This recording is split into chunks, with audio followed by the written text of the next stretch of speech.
Hello everyone, welcome back to our channel UPSC Self Study. So நம்ம already fiscal policy and monetary policyல fiscal policy பற்றி பார்த்துட்டோம். So இதெல்லாமே நம்ம cover பண்ணிட்டோம். So இன்றைக்கி வந்து monetary policy பற்றி பார்க்க போகிறோம். ஸோ monetary policy வந்து உங்களுக்கு யார் ஃப்ரேம் பண்ணுறா? RBI. ஸோ யாரோட கண்ட்ரோலில் இருக்குது? RBI. ஸோ எக்கானமியில் money supply and money creation, money supply and money creation, இது ரெண்டும் யார் கண்ட்ரோலில் இருக்கும் அப்படின்னு பார்த்தீங்கன்னா ஆர்பிஐ தான். ஸோ அது அவங்க கண்ட்ரோலில் வச்சுருக்காங்க இல்லையா, அது வந்து எது மூலமாக அப்படின்னா இந்த மொனட்ரி பாலிசி ஃப்ரேம்வொர்க் இதெல்லாம் ஃப்ரேம் பண்ணி இந்த ஒரு பாலிசி அக்ரிமெண்ட் மூலமாக தான் மேனேஜ் பண்ணுவாங்க. அண்ட் இதோட அப்ஜெக்டிவ்ஸ் என்ன, இந்த மொனட்ரி பாலிசியோட அப்ஜெக்டிவ்ஸ் என்ன அப்படின்னு பார்த்தீங்கன்னா ப்ரைஸ் ஸ்டெபிலிட்டி, நம்மளோட எக்கனாமியில் உள்ள ப்ரைஸஸை ஸ்டேபிளாக வச்சுக்கணும். அது வந்து first and foremost objective. Then supporting economic growth and then financial stability வந்து என்ஷூர் பண்ணணும். அதாவது இன்ஃப்ளேஷன் டார்கெட்டிங், இன்ஃப்ளேஷன் நான் உங்களுக்கு முன்னாடியே சொல்லிட்டேன், ஜென்ரல் ப்ரைஸ் ரைஸ் அப்படின்னு சொல்லுவோம் சிம்பிளாக. ஸோ இன்ஃப்ளேஷனை வந்து இந்த மொனட்ரி பாலிசியில் என்ன சொல்லியிருக்காங்க அப்படின்னா கண்ட்ரோல் பண்ண வேண்டிய பொறுப்பு ஆர்பிஐ கிட்ட இருக்குது. அதுவும் இன்ஃப்ளேஷன் வந்து எந்த அளவுக்கு கண்ட்ரோல்டாக இருக்கணும் அப்படின்னா 4% ப்ளஸ் ஆர் மைனஸ் 2%, இந்த ரேஞ்சில், அதாவது இந்த பேண்ட்வித்தில் 4+2 அப்படின்னா 6% மேக்ஸிமம் ஆகும், 4-2 அப்படின்னா 2% மினிமம் ஆகும். ஸோ இந்த பேண்ட்வித், இந்த ரேஞ்ச்குள்ளே தான் இன்ஃப்ளேஷன் இருக்கணும். இதுக்கு மேலே 6க்கு மேலே போனாலோ இல்லை 2க்கு கீழே வந்தாலோ எதனால் வந்து இன்ஃப்ளேஷன் இவ்வளோ ஹையாக இருக்குது, இல்லைனா ஏன் இவ்வளோ லோவாக இருக்குது அப்படின்றதுக்கான ரீசனை ரிட்டன் ஸ்டேட்மெண்ட், அதாவது ரிட்டன் ரிப்போர்ட்டாக ஆர்பிஐ வந்து கவர்மெண்ட்டுக்கு கொடுக்கணும், ரீசன் சொல்லணும். ஏன் வந்து நீங்கள் ப்ராப்பராக இன்ஃப்ளேஷன் வந்து மெயின்டைன் பண்ணல, இன்ஃப்ளேஷன் டார்கெட்டிங் என்ன ஆச்சு, அதுக்காக தானே உங்களை மொனட்ரி பாலிசி அப்படின்னு ஒன்று வந்து உங்களை ஃப்ரேம் பண்ண சொல்கிறது அப்படின்னு கேட்பாங்க. ஸோ அதுக்கான ரிப்போர்ட் வந்து இவங்க கொடுக்கணும் கவர்மெண்ட்டில். ஓகே, இது எப்போ ஸ்டார்ட் ஆச்சு அப்படின்னு பார்த்தீங்கன்னா மொனட்ரி பாலிசி ஃப்ரேம்வொர்க் அக்ரிமெண்ட் அப்படின்னு ஆர்பிஐ கவர்மெண்ட் கிட்ட ஒரு அக்ரிமெண்ட் போடுறாங்க. எப்போ 2015, அப்போ தான் நமக்கு வந்து லைக் ஒரு ஃப்ரெஷ் கவர்மெண்ட் வந்திருக்கும் இல்லையா, என்டிஏ ரூலிங் வந்திருக்கும். ஸோ அந்த டைமில் இந்த அக்ரிமெண்ட் போடுறாங்க. இந்த அக்ரிமெண்ட் படி இதெல்லாம் தான் நமக்கு வந்து ஒரு ரூல், லைக் ஆர்பிஐ வந்து ஒரு மொனட்ரி பாலிசி ஃப்ரேம்வொர்க் வந்து க்ரியேட் பண்ணணும். தென் இதெல்லாம் வந்து அந்த அக்ரிமெண்ட்டில் இருக்கணும். லைக் இதெல்லாம் தான் அதோட மேஜர் அப்ஜெக்டிவ்ஸ். இதை அச்சீவ் பண்ணுறதுக்கு ஆர்பிஐ வந்து ஒர்க் பண்ணணும் அப்படின்றது. ஓகே, அண்ட் தென் இதை வந்து என்ஷூர் பண்ணுறதுக்கு லைக் மொனட்ரி பாலிசி ஃப்ரேம் பண்ணுறது, ரெகுலேட் பண்ணுறது, இது எல்லாமே வந்துட்டு ஒரு கமிட்டி கையில் இருக்கணும் அப்படின்னு சொல்லியிருக்காங்க. இது வந்து என்ன கமிட்டினா மொனட்ரி பாலிசி கமிட்டி அப்படின்னு சொல்லுவோம். ஓகே, இந்த கமிட்டி வந்து ஃப்ரேம் பண்ணணும் அப்படின்னும் இந்த கமிட்டி செட்டப் பண்ணி லைக் ஒரு 1 இயரில் அட்லீஸ்ட் ஒரு 6 டைம்ஸாவது மீட் பண்ணும், அதாவது பை மந்த்லி. ஸோ இதெல்லாமே உங்களுக்கு ஃபேக்சுவல் ஸ்டேட்மெண்ட்ஸ் தான் நான் சொல்கிறேன், நல்லா ஞாபகம் வச்சுக்கோங்க. பை மந்த்லி அப்படின்னா 2 மாதத்துக்கு ஒரு தடவை மீட் பண்ணணும். அப்போ ஒரு வருஷத்தில் 6 டைம்ஸ் வந்துருச்சா, மீட் பண்ணி மொனட்ரி பாலிசி ஃப்ரேம்வொர்க், அந்த ஒரு ஸ்டேட்மெண்ட், மொனட்ரி பாலிசி ரிப்போர்ட் வந்து சப்மிட் பண்ணணும். அந்த ரிப்போர்ட் வந்து இந்த மொனட்ரி பாலிசி கமிட்டியில் வந்து 2 மாதத்துக்கு ஒரு தடவை மீட் பண்ணி முடிவு பண்ணுவாங்க. ஓகே, அண்ட் இந்த கமிட்டியில் யாரெல்லாம் மெம்பர்ஸாக இருப்பாங்க அப்படின்னா ஸோ 3+3 மெம்பர்ஸ் வந்து இருப்பாங்க. அது என்ன 3+3 அப்படின்னு பார்த்தீங்கன்னா மொத்தம் 6 மெம்பர்ஸ் மொனட்ரி பாலிசி கமிட்டியில். ஸோ ஒரு 3 மெம்பர்ஸ் வந்து ஆர்பிஐ அஃபீஷியல்ஸே இருப்பாங்க, ரிசர்வ் பேங்க் ஆஃப் இந்தியா அஃபீஷியல்ஸே இருப்பாங்க. இன்னொரு 3 பார்த்தீங்கன்னா கவர்மெண்ட் நாமினேட்டட் அஃபீஷியல்ஸ். ஸோ இவங்க இருப்பாங்க. ஸோ மொத்தம் 6 பேர். 6 பேரில் 3 பேர் ஆர்பிஐ அஃபீஷியல்ஸ், 3 பேர் கவர்மெண்ட் நாமினேட்டட் அஃபீஷியல்ஸ். அண்ட் இந்த கமிட்டியோட சேர்மன் யாருன்னு பார்த்தீங்கன்னா ஆர்பிஐ கவர்னர் தான். So RBI governor monetary policy கமிட்டியோட சேர்மன். ஓகே, இதெல்லாம் நல்லா ஞாபகம் வச்சுக்கோங்க. அண்ட் ஆல்சோ ஒரு விஷயம் டிசைட் பண்ணுறதுக்கு முன்னாடி இந்த 6 பேரோட ஓட்ஸ் தான் ரொம்ப ரொம்ப இம்பார்ட்டண்ட். இந்த 6 பேரும் தான் ஒரு பர்டிகுலர் விஷயத்துக்கு ஓட் பண்ணுவாங்க. சப்போஸ் அந்த விஷயம் வந்து இப்போ ஒரு டையில் இருக்குது, 3+3 ஓட்டிங்ஸ் வந்திருக்கு அப்படின்னா கவர்னர், அதாவது ஆர்பிஐ கவர்னர் இருக்கா இல்லையா, அவர் வந்து he will get a casting vote. அவர் வந்து அவரோட ஓட் வந்து செகண்ட் டைம் ஓட் பண்ணுறது வந்து டிசைடிங் ஓட்டாக ஆயிரும். ஸோ அவர் வந்து either this or this vote பண்ணி டிசைட் பண்ணுவாங்க அந்த ஒரு பர்டிகுலர் விஷயத்துக்கு. ஸோ இப்போ லாஸ்ட்டாக வந்து ஜூனில் நமக்கு ஆர்பிஐ வந்து மொனட்ரி பாலிசி மீட்டிங் ரிப்போர்ட்டெல்லாம் சப்மிட் பண்ணியிருந்தாங்க. ஆர்பிஐ வந்து மீட் பண்ணிட்டாங்க, மொனட்ரி பாலிசி ஜூனில் மீட் பண்ணியிருக்கு. ஸோ நெக்ஸ்ட்டு எப்போ மீட் பண்ணுவாங்க அப்படின்றது கீழே கமெண்ட்டில் போடுங்க. அண்ட் ஆல்சோ இந்த மீட்டில் தான் நமக்கு மேஜர் அனௌன்ஸ்மெண்ட்ஸ், அதாவது நம்ம அடிக்கடி நியூஸில் கேள்விப்படுற ரெப்போ ரேட் இது பற்றின அனௌன்ஸ்மெண்ட்ஸ்லாம் வரும். ஸோ இந்த தடவையும், அதாவது ஜூனில் லாஸ்ட் அனௌன்ஸ்மெண்ட்லேயும் நமக்கு ரெப்போ ரேட் அன்சேஞ்சாக விட்டுருக்காங்க. ஸோ அது எவ்வளோ % அப்படின்றதையும் கமெண்ட்டில் போடுங்க. அண்ட் இப்போ வந்து நான் உங்களுக்கு எக்ஸ்பிளைன் பண்ணிடுவேன் இந்த ரெப்போ ரேட்னா என்ன எல்லாமே. இப்போ நம்ம அடுத்து பார்த்துருவோம். ஸோ நெக்ஸ்ட்டு வந்து நம்ம பார்த்துட்டோம் ஆர்பிஐயோட மேஜர் அப்ஜெக்டிவ்ஸ் என்ன, இன்ஃப்ளேஷன் கண்ட்ரோல் பண்ணுறது. தென் லிக்விடிட்டி, மணி சப்ளை கண்ட்ரோல் வந்து ஆர்பிஐ கையில் தான் இருக்குது. மணி கண்ட்ரோல் வந்து மணி வந்து க்ரியேட் பண்ணுறதும் சரி, அதோட கண்ட்ரோலில் வச்சுருக்கிறதும் ஆர்பிஐ கையில் தான் இருக்குது. நம்ம முன்னாடி ஸ்டார்டிங்லேயே பார்த்துட்டோம் கரெக்டாக. ஸோ லிக்விடிட்டி அண்ட் இன்ஃப்ளேஷன் இது ரெண்டுமே வந்துட்டு ஆர்பிஐ கண்ட்ரோலில் தான் இருக்குது. லிக்விடிட்டி அப்படின்னா மணி சப்ளை தான், ஒன்றுமே இல்லை. மணி சப்ளை கூடுதா குறையுதா, பணப்புழக்கம் அதிகமாக இருக்கா கம்மியாக இருக்கா, இதுதான் லிக்விடிட்டி அப்படின்னு சொல்லுவோம். தென் இதெல்லாம் தான் ஆர்பிஐ வந்து யூஸ் பண்ணுற டூல்ஸ். இந்த லிக்விடிட்டி அண்ட் இன்ஃப்ளேஷனை கண்ட்ரோல் பண்ணுறதுக்கும் மேனேஜ் பண்ணுறதுக்கும் ஆர்பிஐ யூஸ் பண்ணுற டூல்ஸ் இவ்வளோ இருக்குது. இது எல்லாமே நம்ம நியூஸில் கேள்விப்பட்டிருக்கோம். ஓப்பன் மார்க்கெட் ஆப்ரேஷன்ஸ் அப்படின்னு எடுத்துக்கிட்டிங்கன்னா உங்களுக்கு ஆப்ரேஷன் ட்விஸ்ட் அப்படின்னு சொல்லிட்டு ரீசெண்டாக நம்ம படிச்சிருக்கோம். லைக் அதை நான் உங்களுக்கு எக்ஸ்பிளைன் பண்ணுறேன், ஒன்றுமே இல்லை, ஈஸி தான். நமக்கு இதை நான் டிஃபைன் பண்ணிட்டேன் அப்படின்னா உங்களுக்கு வந்து ஆப்ரேஷன் ட்விஸ்ட் ஈஸி தான். And then repo rate, reverse repo rate, bank rate, MSF marginal standing facility, reserves, 2 reserves இருக்குது, cash reserve ratio CRR and statutory liquidity ratio SLR.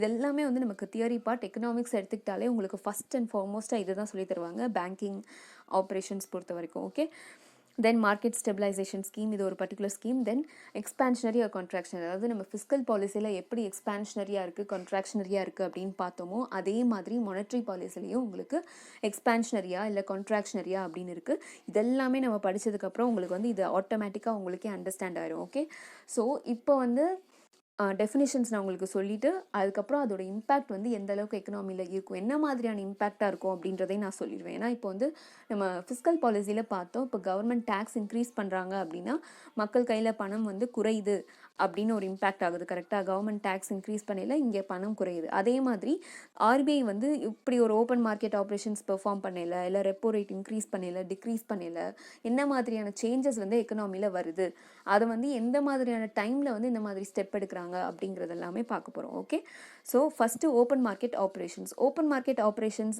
இது எல்லாமே பார்க்குறதுக்கு முன்னாடி இன்னொரு முக்கியமான டேர்ம் வந்து உங்களுக்கு நான் டிஃபைன் பண்ணணும். அது என்னென்னா GSECs, அதாவது கவர்மெண்ட் செக்யூரிட்டிஸ். இதுவும் நீங்கள் அடிக்கடி கேள்விப்பட்டிருப்பீங்க.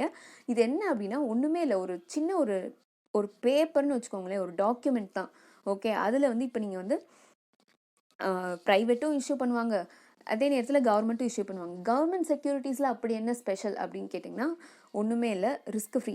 நீங்கள் அதை வந்து எவ்வளோ தூரம் இன்வெஸ்ட் பண்ணி இப்போ ஒரு 1 lakh கொடுத்து அந்த ஒரு கவர்மெண்ட் செக்யூரிட்டி பர்ச்சேஸ் பண்ணுறீங்கன்னு வைங்களேன், அது நீங்கள் வந்து தாராளமாக நம்பி பர்ச்சேஸ் பண்ணலாம். ஏன்னா கவர்மெண்ட் அப்படிங்கிறப்போ உங்களுக்கு ரிஸ்க் ஃப்ரீ. அதனால தான் இது otherwise known as risk free securities அப்படின்னு சொல்லுவோம், லைக் ரிஸ்க் ஃப்ரீ இன்ஸ்ட்ருமெண்ட்ஸ் அப்படின்னு சொல்லுவோம். அண்ட் இது வந்து உங்களுக்கு ரிட்டர்ன்ஸ் இன் ஃபியூச்சர், அதாவது இப்போ நீங்கள் பர்ச்சேஸ் பண்ணிங்கன்னா ஃபியூச்சரில் இந்த டாக்குமெண்ட்டை ரிட்டர்ன் பண்ணும்போது நீங்கள் இன்வெஸ்ட் பண்ண அமௌண்ட்டோட அந்த மெச்சூரிட்டி பீரியடில் இருக்கிற அமௌண்ட் வந்து உங்களுக்கு அதிகமாக தான் இருக்கும். கரெக்டாக, ஸோ அந்த மெச்சூரிட்டி பீரியடில் உங்களுக்கு வந்து அமௌண்ட் கையில் கிடைக்கிறது அதிகமாக இருக்கும். அண்ட் அப்பார்ட் ஃப்ரம் திஸ் உங்களுக்கு இதில் நிறைய டைப்ஸும் இருக்குது, அதில் இன்ட்ரெஸ்ட் பேமெண்ட்ஸ் வேரி ஆகும், இதெல்லாமே நிறைய விஷயம் இருக்குது. இது நம்ம போக போக பார்க்கலாம். ஏன்னா நமக்கு வந்து இது தனியாக எடுத்தோம்னாலே உங்களுக்கு கவர்மெண்ட் செக்யூரிட்டிஸ் அப்படிங்கிறது ஒரு பெரிய டாபிக் தான். ஸோ இப்போதைக்கு கவர்மெண்ட் செக்யூரிட்டிஸ்னால் என்னென்னு தெரிஞ்சுக்கோங்க. அது வந்து நமக்கு வந்து ஒரு ட்ரேடபிள் இன்ஸ்ட்ருமெண்ட்ஸ், அது நம்ம வந்து கொடுத்து ஃபியூச்சரில் ரிட்டர்ன்ஸ் வாங்கணும் அப்படின்னு நினைப்போம். ஓகே, வாங்குறது விற்கிறது இது எல்லாமே நடக்கிறது வந்து இந்த கவர்மெண்ட் செக்யூரிட்டிஸ் பொறுத்து தான் நடக்கும். அண்ட் இது வந்து ட்ரேடபிள் மார்க்கெட், ஃபினான்ஷியல் மார்க்கெட்டில் இது உங்களுக்கு கிடைக்கும். ஃபினான்ஷியல் மார்க்கெட் அப்படிங்கிறப்போ உங்களுக்கு primary, secondary, like capital market, money market, இதெல்லாமே நமக்கு எக்கனாமிக்ஸ்ன்னு போயிட்டாலே இதெல்லாம் வந்துடும். அதையும் நம்ம தனியாக பார்க்கலாம். ஸோ இப்போதைக்கு வந்து நீங்கள் வந்து கவர்மெண்ட் செக்யூரிட்டிஸ் வந்து ஃபினான்ஷியல் மார்க்கெட்டில் வந்து பர்ச்சேசிங் அண்ட் பையிங், அதாவது பையிங் அண்ட் செல்லிங் வந்து நடக்கும். இது மட்டும் நல்லா ஞாபகம் வச்சுக்கோங்க. So first open market operations. Open market ஆப்ரேஷன்ஸில் ஆர்பிஐ என்ன பண்ணுவாங்கன்னா, ஆர்பிஐ தான் மெயின் ரோல். ஓகே, ஆர்பிஐ அவங்க கிட்ட இருக்கிற GSECs விற்கிறாங்கன்னு வைங்களேன், அண்ட் ஆல்சோ அவங்க கிட்ட இருக்கிற காசை வச்சு GSECs வாங்குறாங்க. ஸோ இந்த 2 விஷயம் ஆர்பிஐ வந்து பண்ணுறாங்க. எங்கே? ஓப்பன் மார்க்கெட்டில். ஓப்பன் மார்க்கெட் அப்படிங்கிறது ஃபினான்ஷியல் மார்க்கெட் தான். இந்த கேஸ் நம்ம வந்து செகண்டரி மார்க்கெட் அப்படின்னு சொல்லலாம். ஸோ இதெல்லாமே நான் உங்களுக்கு நடத்துவேன். ஸோ டோன்ட் வரி, என்னடா ஒன்றுமே புரியலையா அப்படிலாம் நினைக்காதீங்க, ஈஸி தான். ஸோ ஆர்பிஐ வந்து செகண்டரி மார்க்கெட்டில் கவர்மெண்ட் செக்யூரிட்டிஸை வாங்குறதோ விற்கிறதோ பண்ணுறாங்க இல்லையா, அதுதான் ஓப்பன் மார்க்கெட் ஆப்ரேஷன்ஸ். ஓகே, இது வந்து பப்ளிக் கிட்ட, செகண்டரி மார்க்கெட்டில் யார் இருப்பாங்கன்னா ஜென்ரலாக பப்ளிக் தான் இருப்பாங்க. பப்ளிக் அப்படிங்கிறப்போ உங்களுக்கு எல்லா செக்டார்ஸும் வந்துடும். லைக் ஒரு பேங்காக இருக்கட்டும், ஒரு என்பிஎஃப்சியாக இருக்கட்டும், இல்லை ஒரு இண்டிவிஜுவலாக இருக்கட்டும், இந்த மாதிரி எல்லாமே தானே சேர்ந்து தானே பப்ளிக். ஓகே, ஸோ இதில் வந்து இப்போ first case so first case RBI வந்து அவங்க கிட்ட இருக்கிற கவர்மெண்ட் செக்யூரிட்டிஸை மார்க்கெட்டில் விற்கிறாங்கன்னு வைங்களேன், செல் பண்ணுறாங்க. ஸோ செகண்டரி மார்க்கெட்டில் அவங்க கிட்ட இருக்கிற கவர்மெண்ட் செக்யூரிட்டிஸை வந்து விற்கிறாங்க. அப்போ மணி வந்து ஆர்பிஐ கையில் போயிடும். கரெக்டாக? ஸோ இதெல்லாமே பெரிய அமௌண்ட். ஓகே, நீங்கள் வந்து ரொம்ப சின்னதாலாம் இமேஜின் பண்ண வேண்டாம். ஒரு பெரிய செட் ஆஃப் ஒரு அமௌண்ட் வந்து ஆர்பிஐ கையில் அப்போ போகுது. அப்போ இதுதான் வந்து எக்கனாமியில் மணி சப்ளை என்னவாகும், குறையும். கரெக்டாக? ஏன்னா ஆர்பிஐ வந்து லிக்விடிட்டி, இதுக்கு பேர் தான் வந்து லிக்விடிட்டியை வந்து அட்ஜஸ்ட் பண்ணுறது. லைக் லிக்விடிட்டி இருக்கிற மணி சப்ளையை வந்து குறைக்கிறது அப்படிங்கிறது. ஸோ ஆர்பிஐ வந்து அவங்க கிட்ட இருக்கிற கவர்மெண்ட் செக்யூரிட்டிஸை விற்று மணியை வந்து ஃபுல்லாக எடுத்துக்கிட்டாங்க. ஓகே, இது வந்து ஃபர்ஸ்ட் கேஸ், மணி சப்ளை வந்து குறையிறது. ஓகே, இன்னொரு கேஸ், ஆர்பிஐ வந்து அவங்க கிட்ட இருக்கிற மணி வச்சு மார்க்கெட்டில் போய் கவர்மெண்ட் செக்யூரிட்டிஸை வாங்குறாங்க, பை பண்ணுறாங்க. ஓகே, அப்போ அவங்க கிட்ட இருக்கிற மணி வந்து மார்க்கெட்டுக்கு வந்துடும். கரெக்டாக? ஸோ இதுவும் ஒரு பெரிய அமௌண்ட். அப்போ மார்க்கெட்டில் இன்ஃப்யூஸ் பண்ணுறாங்க, லிக்விடிட்டி இன்ஜெக்ட் பண்ணுறாங்க. ஓகே, அப்போ மணி சப்ளை இன்க்ரீஸ் ஆகும். ஓகே, ஸோ இதுதான் வந்துட்டு ஓப்பன் மார்க்கெட் ஆப்ரேஷன்ஸோட இம்பேக்ட். ஓகே, பை பண்ணும்போது என்ன மாதிரி இம்பேக்ட் ஆகுது, செல் பண்ணும்போது என்ன மாதிரி இம்பேக்ட் ஆகுது அப்படிங்கிறது தான் வந்து தெரிஞ்சுக்கணும். சப்போஸ் மணி சப்ளை வந்து இன்க்ரீஸ் பண்ணணும் அப்படின்னா எதுக்காக இன்க்ரீஸ் பண்ணணும், அப்படி டிக்ரீஸ் பண்ணுற கேஸ் பார்க்கலாமே. மணி சப்ளை டிக்ரீஸ் பண்ணணும் அப்படின்னா என்ன பண்ணணும், ஆர்பிஐ வந்து கவர்மெண்ட் செக்யூரிட்டிஸை வந்து செல் பண்ணி மணியை வந்து ஃபுல்லாக எடுத்துக்கிறணும். கரெக்டாக? இதுதான் நம்ம ஃபர்ஸ்ட் கேஸில் பார்த்தோம். அது எப்போ பண்ணுவாங்க அப்படின்னா, இன்ஃப்ளேஷன் அதிகமாக இருக்கும்போது, இன்ஃப்ளேஷன் ஹையாக இருக்கும்போது ஆர்பிஐ எக்கனாமியில் இருக்கிற மணி சப்ளையை குறைக்கணும் அப்படின்னு யோசிப்பாங்க. அப்படி யோசிக்கிறப்போ அவங்க கிட்ட இருக்கிற கவர்மெண்ட் செக்யூரிட்டிஸை விற்று மணியை வந்து ஃபுல்லாகவே வந்து சப்போர்ட் பண்ணி எடுத்துருவாங்க. ஸோ இதுதான் வந்துட்டு நமக்கு ஓப்பன் மார்க்கெட் ஆப்ரேஷன்ஸோட இம்பேக்ட். ஓகே, அண்ட் இதில் தான் வந்து நமக்கு ஆப்ரேஷன் ட்விஸ்ட் அப்படின்றது வரும். ஆப்ரேஷன் ட்விஸ்ட் இதில் என்ன நடக்கும் அப்படின்னா, சைமல்டேனியஸ் பையிங் அண்ட் செல்லிங். அதாவது நான் முன்னாடி உங்களுக்கு சொன்னேன் இல்லையா, தனித்தனியாக காமிச்சேன், பை பண்ணும்போது என்ன ஆகும், செல் பண்ணும்போது என்ன ஆகும் அப்படின்னு சொல்லிட்டு. இதே அவங்க வந்து சைமல்டேனியஸாக, அதாவது அட் அ டைமில் வந்து பையிங் அண்ட் செல்லிங் பண்ணுவாங்க. கரெக்டாக? ஸோ அதுதான் வந்துட்டு நமக்கு ஆப்ரேஷன் ட்விஸ்ட் அப்படிங்கிறது. ஓகே, அண்ட் தென் இதோட இம்பேக்ட் வந்து எக்கனாமியில் மணி சப்ளை இன்க்ரீஸ் ஆர் டிக்ரீஸ்க்கு பார்த்துட்டோம் நம்ம. ஓகே, நெக்ஸ்ட் வந்து repo rate. Okay, repo rate அப்படின்னா ஒன்றுமே இல்லை. ரெப்போ அப்படின்றதுக்கான மீனிங்கே வந்து ரீபர்ச்சேசிங் அப்படின்னு தான் அர்த்தம். ஸோ ரீபர்ச்சேசிங் அக்ரிமெண்ட் அப்படின்னு சொல்லலாம். ஸோ ரெப்போ ரேட் அப்படிங்கிறது, இப்போது என் கையில் காசு இல்லை, அப்போ நான் போய் என்ன பண்ணுறேன், பேங்க்கில் போய் லோன் வாங்குகிறேன். அதே மாதிரி பேங்க்ஸ் கிட்ட காசு இல்லாமல் இருக்கும் இல்லையா, பேங்க்ஸ் கிட்ட ஃபண்ட்ஸ் கம்மியாக இருக்கும் இல்லையா, அந்த டைமில் அவங்க யார்கிட்ட போய் வாங்குவாங்க, ஆர்பிஐ. ஸோ கமர்ஷியல் பேங்க்ஸ் அந்த போய் வாங்குறாங்க இல்லையா ஆர்பிஐ கிட்ட, அப்போது ஆர்பிஐ வந்து ஒரு ரேட் ஆஃப் இன்ட்ரெஸ்ட்டில் தான் அந்த அமௌண்ட்டை கொடுப்பாங்க. ஸோ அந்த ரேட் ஆஃப் இன்ட்ரெஸ்ட் தான் வந்து ரெப்போ ரேட் அப்படிங்கிறது. ஓகே, ரொம்ப ரொம்ப ஈஸியான விஷயந்தான். ஸோ ஆர்பிஐ கிட்டேருந்து கமர்ஷியல் பேங்க்ஸ் வந்து மணி பாரோ பண்ணுவாங்க. அது எப்படி பாரோ பண்ணுவாங்க அப்படின்னா, கமர்ஷியல் பேங்க்ஸ் கிட்ட கவர்மெண்ட் செக்யூரிட்டிஸ் இருக்கும் இல்லையா, ஏன்னா அவங்களும் வந்து இந்த மாதிரி டிரான்சாக்ஷன்ஸ் எல்லாம் பண்ண தான் செய்கிறாங்க. ஆப்வியஸ்லி அவங்களும் வந்து கவர்மெண்ட் செக்யூரிட்டிஸ் வச்சுருப்பாங்க. அந்த கவர்மெண்ட் செக்யூரிட்டிஸாக ஆர்பிஐ வாங்கிட்டு ஆர்பிஐ வந்து கமர்ஷியல் பேங்க்ஸுக்கு மணி கொடுக்கும். அந்த மணி வந்து ஒரு சர்டன் இன்ட்ரெஸ்ட் ரேட்டில் வந்து கொடுக்கும். அந்த ரேட் தான் வந்து நமக்கு ரெப்போ ரேட் அப்படின்னு சொல்லுவோம். ஓகே, ஸோ இப்போ நான் டெஃபினிஷன் வந்து உங்களுக்கு சொல்கிறேன், இப்போ உங்களுக்கு புரியும். So repo rate is nothing but the interest rate at which RBI provides overnight liquidity to banks against the collateral of government securities. So commercial banks அவங்க கிட்ட இருக்கிற கவர்மெண்ட் செக்யூரிட்டிஸாக ஆர்பிஐட்ட கொடுத்து மணி வாங்குவாங்க. அண்ட் அந்த மணிக்கு வந்து ஒரு சர்டன் இன்ட்ரெஸ்ட் ரேட் வந்து ஆர்பிஐ வந்து விதிப்பாங்க. அதுதான் வந்து ரெப்போ ரேட் அப்படின்னு சொல்லுவோம். ஓகே, இதை ரெப்போ ரேட்டு தான் நமக்கு பாலிசி ரேட் அப்படின்னு சொல்லுவோம். நமக்கு வந்து இந்த மானிட்டரி பாலிசி ரிப்போர்ட்டில் நான் சொன்னேன் இல்லையா, அதில் வந்து அனௌன்ஸ் பண்ணுறதும் இதுதான். இதோட இம்பேக்ட் என்ன அப்படின்றதையும் சொல்லிடுறேன். So repo rate increase R degrees ஆகும், கரெக்டாக? ஸோ அதோட இம்பேக்ட் இன்க்ரீஸ் ஆனால் என்ன இம்பேக்ட், டிக்ரீஸ் ஆனால் என்ன இம்பேக்ட் அப்படின்னு சொல்லிடுறேன். ஒன்றுமே இல்லை, இப்போ வந்து ஒரு சின்ன அமௌண்ட் வச்சு சொல்கிறேனே, ஒரு 100 rupees இருக்குன்னு வச்சுக்கோங்க.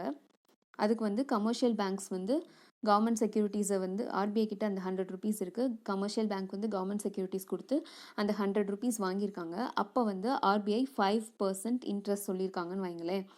இப்போ வந்து கமர்ஷியல் பேங்க்ஸ் 5 rupees வந்து இன்ட்ரெஸ்ட் கட்டணும், கரெக்டாக? அப்போது மிச்சம் அவங்கக்கிட்ட இருக்கிறது 95. ஓகே, ஸோ இதிலேருந்து தான் நமக்கு கஸ்டமர்ஸ்க்கு வந்து லோன்ஸ் கொடுக்குறது எல்லாமே வந்து பண்ணுவாங்க. அவங்களோட ஆப்ரேஷனல் காஸ்ட் எல்லாமே இருக்குன்னு வச்சுக்கோங்களேன். ஸோ இப்போ வந்து ஆர்பிஐ வந்து இதுதான் ரெப்போ ரேட் 5% அப்படிங்கிறது. ஆர்பிஐ வந்து இந்த 5%லேருந்து 4% ஆக்கிட்டாங்கன்னு வைங்க. அப்போ வந்து கமர்ஷியல் பேங்க்ஸ் கையில் அமௌண்ட் வந்து எக்ஸ்ட்ரா ஆயிரும், கரெக்டாக? 4% ஆக்கையில் கமர்ஷியல் பேங்க்குக்கு அவங்க கையில் இருக்கிற அமௌண்ட் வந்து எக்ஸ்ட்ரா வரும், கரெக்டாக? 5% ஆக்கையில் 5% இன்ட்ரெஸ்ட் ரேட் கட்டினது போக தான் நமக்கு வந்து இருக்கிறத வந்து லெண்ட் பண்ணுவாங்க. இதே வந்து அந்த ஆர்பிஐ வந்து அதை குறைச்சிட்டாங்க அப்படின்னா உங்களுக்கு வந்து பேங்க்ஸ் கையில் அமௌண்ட் நிறையா இருக்கும். ஆட்டோமேட்டிக் நமக்கு லெண்ட் பண்ணுறாங்க இல்லையா, நமக்கு லெண்டிங் ரேட், நம்ம வந்து இப்போ ஒரு பேங்க்லேருந்து ஒரு லோன் எடுக்கிறோம் அப்படின்னா அந்த லோனுக்கு ஒரு இன்ட்ரெஸ்ட் இருக்கும் இல்லையா, அந்த ரேட்டையும் இவங்க குறைச்சிருவாங்க. ஸோ ரெப்போ ரேட்டோட இம்பேக்ட் தெரியுதா எங்கே இருக்குன்ட்டு? லெண்டிங் ரேட்டில் இருக்குது. ரெப்போ ரேட் குறையுது அப்படின்னா பேங்க்ஸ் வந்து நமக்கு கொடுக்குற லெண்டிங் ரேட்டோட இன்ட்ரெஸ்ட் வந்து குறைச்சிருவாங்க. அண்ட் ஆப்வியஸ்லி நமக்கு வந்து ஃபண்ட்ஸ் சீப்பராகவும் கிடைக்கும், கரெக்டாக? இல்லை ரெப்போ ரேட்டை இன்க்ரீஸ் பண்ணுறாங்க, 5% 6% வைக்கிறாங்க அப்படின்னா லெண்டிங் ரேட்டும் அதிகமாகும். ஸோ இப்படி தான் வந்து ரெப்போ ரேட் வந்து நம்மளை இம்பேக்ட் பண்ணுது. ஓகே, அண்ட் இது வந்து உங்களுக்கு நான் விகடன் நியூஸ் ஆர்டிக்கலில் உள்ள ரெப்போ ரேட் கிராஃப் வந்து காட்டுறேன். லாஸ்ட் 5 yearsஸாக ரெப்போ ரேட் வந்து குறைஞ்சிருக்கு. லைக் பாருங்கள், 6.5லேருந்து 6க்கு வந்திருக்கு, எகெயின் 6.5 போயிருக்கு. பட் அதுக்கப்புறத்துலேருந்து 6.5லேருந்து உங்களுக்கு 5.15 4.40 இப்போ 4% இருக்குது. ஸோ லாஸ்ட் 5 yearsஸாகவே ரெப்போ ரேட் வந்து ஒரு மாதிரி குறைஞ்சிட்டே தான் வந்திருக்கு. ஓகே, இதனால் என்ன இம்பேக்ட் ஆகும் நான் சொல்லிட்டேன். ரேட் நமக்கு லெண்டிங் ரேட் வந்து குறையும். ஸோ எதுக்காக இப்படி குறைச்சிட்டே வராங்க? ஏன்னா மக்கள் கையில் பணப்புழக்கத்தை அதிகப்படுத்தணும், கரெக்டாக? ஏன்னா மக்கள் வந்து ரேட் ஆஃப் இன்ட்ரெஸ்ட் அதிகமாக இருந்தால் எப்படி வந்து ஒரு ஹோம் லோனோ ஒரு கார் லோனோ ஒரு பர்சனல் லோனோ எடுக்க முன் வருவாங்க? வரமாட்டாங்க. ஸோ அதனால தான் ரெப்போ ரேட்டை ரெடியூஸ் பண்ணும்போது லெண்டிங் ரேட் உங்களுக்கு வந்து ரெடியூஸ் ஆகும். அப்போ வந்து உங்களுக்கு ஒரு பர்சனல் லோன் எடுக்கிறவங்க, கார் லோன் எடுக்கிறவங்க தைரியமாக வந்து ஓகே இன்ட்ரெஸ்ட் ரேட் கம்மியாக தான் இருக்குது அப்படின்னு சொல்லிட்டு கொஞ்சம் வந்து எடுக்க முன் வருவாங்க, கரெக்டாக? ஸோ இதுதான் வந்து ரெப்போ ரேட் வந்து எக்கனாமியில் க்ரியேட் பண்ணக்கூடிய இம்பேக்ட். ஓகே, நெக்ஸ்ட்டு பார்த்தீங்கன்னா பேங்க் ரேட். இது வந்து நான் ஏன் ரிவர்ஸ் ரெப்போக்கு முன்னாடி பேங்க் ரேட் சொல்கிறேன்னா, உங்களுக்கு இது ரெண்டுமே கிட்டத்தட்ட ஒரே மாதிரி தான் இருக்கும், ஒரு ஸ்லைட் டிஃப்ரென்ஸ் தான். அதனால தான் வந்து உங்களுக்கு ரெப்போ அண்ட் பேங்க் ரேட்டை சேர்த்து நடத்திட்டு அதுக்கப்புறம் ரிவர்ஸ் ரெப்போ பற்றி சொல்கிறேன். பேங்க் ரேட் அப்படின்னா அது ஒன்றுமே இல்லை, அதே தான் ஆர்பிஐ கிட்டேருந்து கமர்ஷியல் பேங்க்ஸ் வந்து பாரோ பண்ணும். இதே தான் நான் ரெப்போ ரேட்டுக்கும் சொன்னேன். பட் என்ன டிஃப்ரென்ஸ் அப்படின்னா, ரெப்போ ரேட் பொறுத்த வரைக்கும் பேங்க்ஸ் வந்து அவங்க கிட்ட இருக்கிற கவர்மெண்ட் செக்யூரிட்டிஸை கொடுத்து தான் வந்து அமௌண்ட் வாங்குவாங்க. ஆனால் இதில் வந்து டிரெக்டாக எதுவுமே, அதாவது எந்த ஒரு கொலாட்ரலுமே கொடுக்காம ஆர்பிஐ கிட்டேருந்து மணி பாரோ பண்ணுவாங்க. அப்போ வந்து ஆர்பிஐ வந்து ஒரு பர்டிகுலர் இன்ட்ரெஸ்ட் வந்து விதிப்பாங்க. அதுதான் வந்துட்டு பேங்க் ரேட் அப்படின்னு சொல்கிறது. ரெப்போ ரேட் எப்போ யூஸ் பண்ணுவோம், பேங்க் ரேட் எப்போ யூஸ் பண்ணுவோம் அப்படின்னா, ஒன்றுமே இல்லை, ஷார்ட் டேர்மாக பாரோ பண்ணுவாங்க இல்லையா, ஒரு குறுகிய காலத்துக்கான ஒரு தேவைகள் இருக்கும் இல்லையா பேங்க்குக்கு, அதுக்கு தான் வந்துட்டு ரெப்போ ரேட் யூஸ் பண்ணுவாங்க. கொலாட்ரல் வச்சு அவங்க கிட்ட இருந்து பை பண்ணுவாங்க, ஆர்பிஐ கிட்ட இருந்து பை பண்ணுவாங்க கமர்ஷியல் பேங்க்ஸ். இதே ஒரு லாங் டேர்ம் லோன் அப்படின்னு வரையில் அது வந்து டிப்பிக்கல் லோன் மாதிரி, லைக் எந்த ஒரு கொலாட்ரலுமே பேங்க்ஸ் வந்து ஆர்பிஐ கிட்ட வைக்காமல் ஒரு லாங் டேர்ம் லோன் வாங்குறது, அதுக்கு விதிக்கப்படுற ரேட் ஆஃப் இன்ட்ரெஸ்ட் தான் பேங்க் ரேட் அப்படின்னு சொல்லுவோம். ஓகே, ஸோ ரெப்போ ரேட்டுக்கும் பேங்க் ரேட்டுக்கும் அந்த டிஃப்ரென்ஸ் தெரிஞ்சிச்சா? ரெப்போ ரேட்டில் வந்து நமக்கு வந்து கவர்மெண்ட் செக்யூரிட்டிஸ் ஆர்பிஐ வந்து கமர்ஷியல் பேங்க்ஸ் கிட்ட இருந்து வாங்கிட்டு தான் வந்துட்டு உங்களுக்கு வந்து அமௌண்ட் கொடுப்பாங்க. பட் அந்த மாதிரி எந்த விதமான கொலாட்ரலும் இந்த பேங்க் ரேட் பொறுத்த வரைக்கும் தேவையில்லை. ஒரு செக்யூரிட்டி இல்லாமல் லோன்ஸ் ப்ரொவைட் பண்ணுவாங்க லாங் டேர்ம் ஃபினான்ஷியல் ரெக்குவயர்மெண்ட்ஸ்க்கு. ரெப்போ ரேட் வந்து ஷார்ட் டேர்ம் ஃபினான்ஷியல் நீட்ஸ்க்கு. ஓகே, இதுதான் வந்து ரெண்டு மேஜர் டிஃப்ரென்ஸ். இந்த ரேட் ஆஃப் இன்ட்ரெஸ்ட் தான் பேங்க் ரேட் அப்படின்னு சொல்லுவோம். ஸோ இந்த பேங்க் ரேட் வந்து உங்களுக்கு இன்க்ரீஸ் ஆகுறப்ப என்ன ஆகுது, ஆர்பிஐ வந்து பேங்க் ரேட்டை இன்க்ரீஸ் பண்ணுறாங்கன்னு வைங்க, கூட வச்சுருக்காங்க. அப்போ கமர்ஷியல் பேங்க்ஸ்க்கு அவங்களோட பாரோயிங் காஸ்ட் வந்து அதிகமாகும், கரெக்டாக? ஏன்னா அவங்க கண்டிப்பாக வந்து நிறைய இன்ட்ரெஸ்ட் கட்ட வேண்டியது இருக்கும். இவ்வளோ ஹையாக இருக்குது அப்படின்றப்போ அவங்களோட இன்ட்ரெஸ்ட் ரேட் வந்து நிறைய இதுக்கே கட்டுற மாதிரி இருக்கும் கமர்ஷியல் பேங்க்ஸுக்கு. ஸோ அப்போ வந்து நமக்கு லெண்டிங் ரேட்ஸும் இன்க்ரீஸ் ஆகும் கரெக்டாக நமக்கு. ஏன்னா ஜென்ரலாகவே லோன்ஸ் வந்து வாங்குறது குறைஞ்சிரும். ஏன்னா பாரோயிங் காஸ்ட் அதிகமாக இருக்குது பேங்க்ஸுக்கு அப்படின்றப்போ அவங்க எப்படி லெண்டிங் ரேட்டை குறைப்பாங்க? ஸோ நமக்கு லெண்டிங் ரேட்டை இன்க்ரீஸ் பண்ணணும்னு நினைப்பாங்க. அப்போ ஆட்டோமேட்டிக்காக வந்து நமக்கு வந்து பாரோயிங்கும் வந்து குறைஞ்சிரும். நம்ம போய் லோன்ஸ் வாங்குறது அப்படிங்கிறது குறைஞ்சிரும். ஸோ இது வந்து மணி சப்ளையை டிக்ரீஸ் பண்ணுறதுக்கான மோட்டிவ். கரெக்டாக டிக்ரீஸ் தானே பண்ணுது. ஏன்னா வந்து ஃபர்ஸ்ட் ஆஃப் ஆல் பேங்க்ஸ் வந்து கமர்ஷியல் பேங்க்ஸ் வந்து பேங்க் ரேட் அதிகமாக இருந்தால் யாருமே போய் கமர்ஷியல் பேங்க்ஸ் வந்து போய் லோன்ஸ் எடுக்க வந்து முன் வர மாட்டாங்க. கரெக்டாக ஆர்பிஐ கிட்ட என்னப்பா பேங்க் ரேட் இவ்வளோ அதிகமாக இருக்குது, நான் லோன்ஸ் எடுக்கல அப்படின்னு. அதையும் தாண்டி லோன்ஸ் எடுக்கையில் நமக்கு லெண்டிங் ரேட் இங்கே கஸ்டமர்ஸ்க்கு வந்து இன்க்ரீஸ் ஆகும். ஸோ மணி சப்ளை குறைக்கிறதுக்கான மோட்டிவ் இது. இது வந்து நமக்கு கேட்பாங்க, ஒரு கொஸ்டினாகவே கேட்டிருக்காங்க. சப்போஸ் இப்போ ஆர்பிஐ வந்து பேங்க் ரேட்டை இன்க்ரீஸ் பண்ணுறாங்க அப்படின்னா அது மணி சப்ளையை குறைக்குமா கூட்டுமா அப்படின்ற மாதிரி கொஸ்டின் கேட்டிருக்காங்க. Obviously it will tighten money supply, அதாவது it will reduce money supply. இதுதான் வந்து answer. Okay, suppose bank rate கம்மியாக இருக்குது அப்படின்னா commercial banks okay borrowing cost அப்போ எனக்கு கம்மி தான், நான் போய் பாரோ பண்ணுறேன், நான் லோன்ஸ் எடுத்துக்கிறேன், லாங் டேர்மில் எனக்கு தேவைப்படுது அப்படின்னு சொல்லிட்டு அவங்க போய் லோன்ஸ் எடுப்பாங்க. அதே மாதிரி கஸ்டமர்ஸ்க்கும் நமக்கு வந்து கொஞ்சம் லெண்டிங் ரேட்டும் வந்து குறைச்சி கொடுப்பாங்க, நம்மளும் போய் லோன்ஸ் எடுப்போம், மணி சப்ளை அதிகமாகும். அவ்வளோதான். ஒரு அப்படியே ரெப்போ ரேட்டோட இம்பேக்ட் மாதிரி தான். ஒரு சின்ன டிஃப்ரென்ஸ் என்னென்னா இது வந்து ஷார்ட் டேர்முக்கு, இது வந்து லாங் டேர்முக்கு. தென் வந்து இதுக்கு எந்த கொலாட்ரலும் தேவையில்லை, பட் இதுக்கு வந்து நம்ம கவர்மெண்ட் செக்யூரிட்டிஸ் வந்து கொடுக்கணும் commercial banks. Okay, next reverse repo rate. And இன்னொரு ஃபேக்ட் என்ன அப்படின்னு பார்த்தீங்கன்னா பேங்க் ரேட் வந்து ரெப்போ ரேட்டை விட ஒரு 0.25% எப்போவுமே கூட தான் இருக்கும். ஓகே, ஸோ இது ஒரு நல்ல ஃபேக்ட், ஞாபகம் வச்சுக்கோங்க. பேங்க் ரேட் வந்து ரெப்போ ரேட் விட ஒரு 0.25% வந்து கூட தான் இருக்கும். அது ஏன் அப்படின்னா ஆப்வியஸ்லி மணி சப்ளை கண்ட்ரோல் பண்ணுறதுக்கும் இன்ஃப்ளேஷனை வந்து கண்ட்ரோல் பண்ணுறதுக்கும் தான். ரிவர்ஸ் ரெப்போ ரேட்னா ஒன்றுமே இல்லை. இப்போ வந்து நம்ம ரெப்போ ரேட் வந்து எதுக்காக அப்படின்னு பார்த்தோம், பேங்க்ஸ் வந்து அவங்க கிட்ட ஃபண்ட்ஸ் இல்லாத டைமில் ஆர்பிஐ கிட்ட பாரோ பண்ணுறாங்க கவர்மெண்ட் செக்யூரிட்டிஸ் வச்சு அப்படின்னு பார்த்தோம் இல்லையா. சப்போஸ் இப்போ பேங்க்ஸ் கிட்ட வந்து எக்ஸஸாக ஃபண்ட் இருக்குது, நிறையா ஃபண்ட்ஸ் இருக்குன்னு வைங்க, அதை என்ன பண்ணுவாங்க அப்படின்னா ஆர்பிஐ வந்து என்ன சொல்லுவாங்க அப்படின்னா பேங்க்ஸ் உங்ககிட்ட வந்து நிறையா பணம் இருக்குது அப்படின்னா நீங்கள் என்கிட்ட கொடுங்க, நான் உங்களுக்கு வந்து ஒரு பர்டிகுலர் இன்ட்ரெஸ்ட் ரேட்டில் வந்து அமௌண்ட் வந்து இன்ட்ரெஸ்ட்டாக தரேன். ஸோ நீங்கள் வந்து என்கிட்ட அமௌண்ட்டை வந்து டெபாசிட் பண்ணுங்கள், உங்ககிட்ட தான் எக்ஸஸ் ஃபண்ட்ஸ் இருக்குல்ல அப்படின்னு சொல்லுவாங்க. ஸோ அப்படி ஆஃபர் பண்ணுற இன்ட்ரெஸ்ட் இருக்கு இல்லையா, அதுதான் வந்து ரிவர்ஸ் ரெப்போ ரேட் அப்படிங்கிறது. ஸோ இந்த ரிவர்ஸ் ரெப்போ ரேட்டில் என்ன நடக்குது, கமர்ஷியல் பேங்க்ஸ் அவங்கக்கிட்ட இருக்கிற எக்ஸஸ் ஃபண்ட்ஸை வந்து ஆர்பிஐ கிட்ட டெபாசிட் பண்ணிடுவாங்க. அதுதான் வந்துட்டு ரிவர்ஸ் ரெப்போ ரேட். அந்த ஒரு டெபாசிட் பண்ணுற அமௌண்ட்டுக்கு இந்த ரிவர்ஸ் ரெப்போ ரேட் அப்படிங்கிற ஒரு பர்டிகுலர் இன்ட்ரெஸ்ட் ரேட் வந்து ஆர்பிஐ வந்து சார்ஜ் பண்ணி பேங்க்ஸுக்கு கொடுப்பாங்க. ஸோ இதில் யாருக்கு மணி தரா, பேங்க்ஸுக்கு ஆர்பிஐ வந்து இன்ட்ரெஸ்ட் கொடுக்கும். அவங்கக்கிட்ட எவ்வளோ பேங்க்ஸ் இப்போ வந்து ஒரு பர்டிகுலர் பேங்க் இருக்குது, அவங்கக்கிட்ட நார்மலாக எப்போவுமே 100 ரூபா தான் வரும், 100 ரூபா எப்போவுமே கையில் இருக்குன்னு வச்சுக்கோங்களேன்.